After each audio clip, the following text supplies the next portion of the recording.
Good morning, everybody. This is Mario doing another lesson for Bitcoin beginners. I do this every day. I've been doing it for over a month now, and I just do a really short one, usually just 10 minutes long or even less. And the purpose is to come up with one topic at a time, so the beginners can learn how to crawl before they can walk and run with it. Today, pag-uusapan natin is about world adoption of Bitcoin and how everybody's accepting it. Bitcoin is the revolutionary digital currency that has transcended its status as a niche technology experiment. It started as an experiment to become a global phenomenon.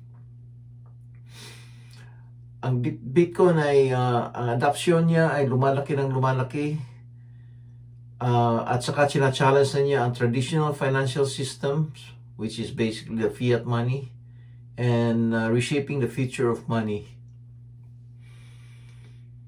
Ang pag-uusapan natin is patitingnan natin ano ang mga factors na tumutulong sa Bitcoin na ina-adapt nila sa buong mundo.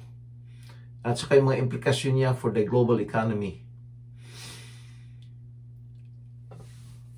Ang Bitcoin, nag-ooperate siya as a decentralized network. Pinag-usapan na natin anong ibig sabihin ng decentralized.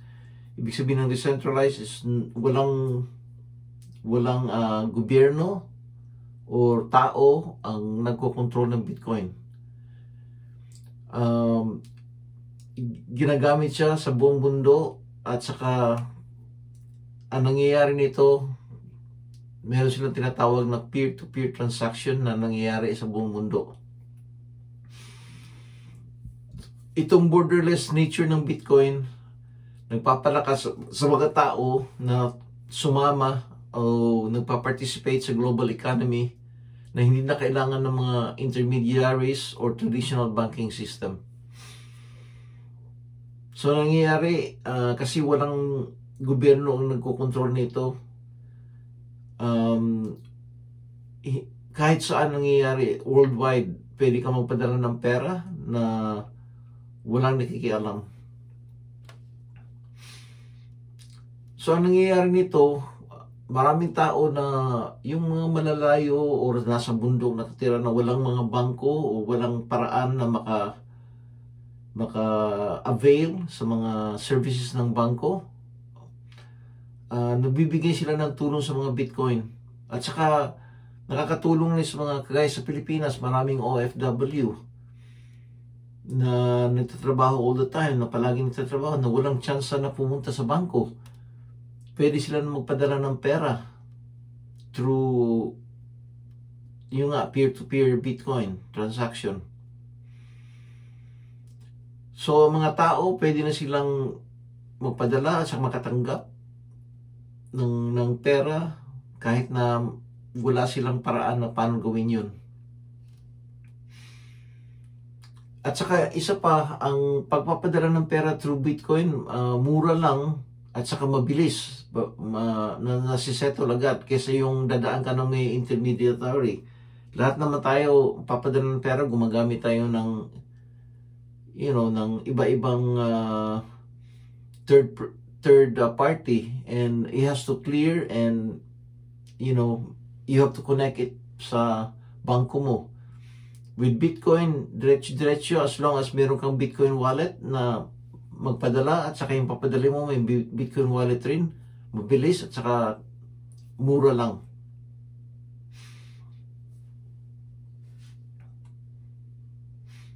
Tapos yung countries na kagaya ng Ukraine na may gera, or sa Gaza Strip doon sa Middle East, magulo. It's a way for tao to do financial items like papadala ng pera, so mas mabilis para sa kanila kaysa yung regular lang na dadaan. Ngayon, ang labas sa mga individual users kagaya natin, marami na rin mga institution na tumatanggap ng Bitcoin.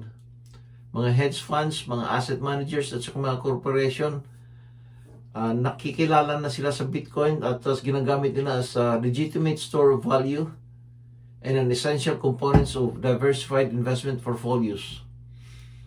Itong pagpasok ng mga institution na ito, nagbibigay ng legitimacy sa Bitcoin at saka ina-accelerate niya ang pag-adapt sa mainstream ng Bitcoin.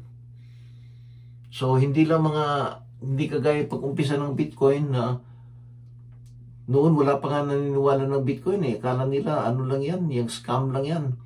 Wala masyadong gumagamit ng Bitcoin. Pero ngayon parami na ng parami. Hindi lang mga regular tao na kagaya natin, mga institution na rin, mga bangko, mga korporasyon ang gumagamit ng Bitcoin.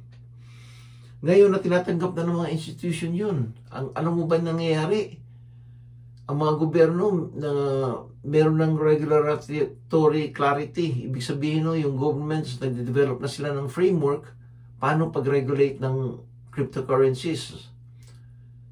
So kung meron na yon, marami ng mga negosyante at saka mga investors magbibigay na silang confidence sa Bitcoin. Ganyan na nangyayari ngayon. Kaya nga sila Michael Saylor sa MicroStrategy. In fact, ngayon ang Square, namimili na sila mga Bitcoin. Marami ng mga negosyo na namimili ng Bitcoin. Kasi nakikita na sila legitimate na ito kasi ang gobyerno tinatanggap na nila. Hindi ko alam sa Pilipinas, pero dito sa US, ang gobyerno nagsabi na ang Bitcoin is basically a commodity. So, meron ng regulation na nagbabantay sa mga commodities. So, kung meron na yun, lalo nang tatanggapin worldwide ang Bitcoin. So, kung susubayin niyo yung Bitcoin, nagumpisa lang siya na walang tumatanggap doon, na akala ng mga tao scam lang yan. Pero ang nangyayari, dumadami na ng dumadami ang tumatanggap ng Bitcoin at saka ina-adapt na worldwide. So, hindi lang ang isang country, pero marami ng country. Lalo na ang El Salvador na ginamit nila as their parang pera nila. Besides the dollar, El Salvador is using Bitcoin as their legal tender. So, ibig sabihin ng legal tender, yun ang ginagamit nila as fiat money. Meron na rin isang country doon sa Africa na tumatanggap ng Bitcoin as legal tender.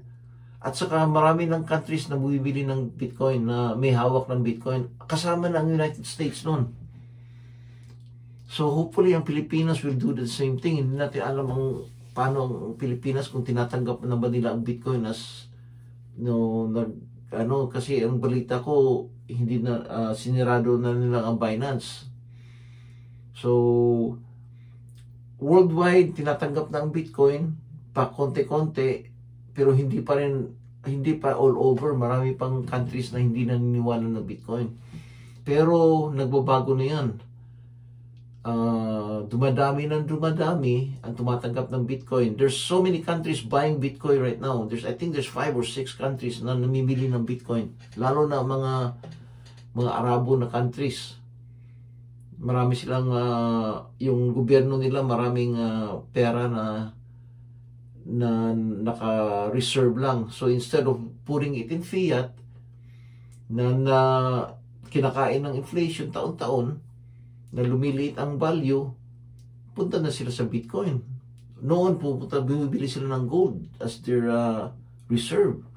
Maraming countries na may gold reserve, pero ngayon bumibili na silang Bitcoin as their reserve. So nagiging store of value na all over. So hopefully Philippines will do the same thing. Ewan ko kung ang Philippine government meron ba silang Bitcoin, pero ang US government, Canadian government, ang mamalalaking government, China, Japan, Korea, Australia, meron silang Bitcoin reserve na kailangan na ilagay yung access pera nila instead of fiat currency na lumiliit, binibili nila ng Bitcoin. And that's basically our lesson for today is world adoption ng Bitcoin. Bakit ang mga tao ina-adapt na nila ang Bitcoin basically. So maraming salamat. Hopefully nag-subscribe kayo, and bukas ibang lesson na lang gagawin natin. Thank you very much.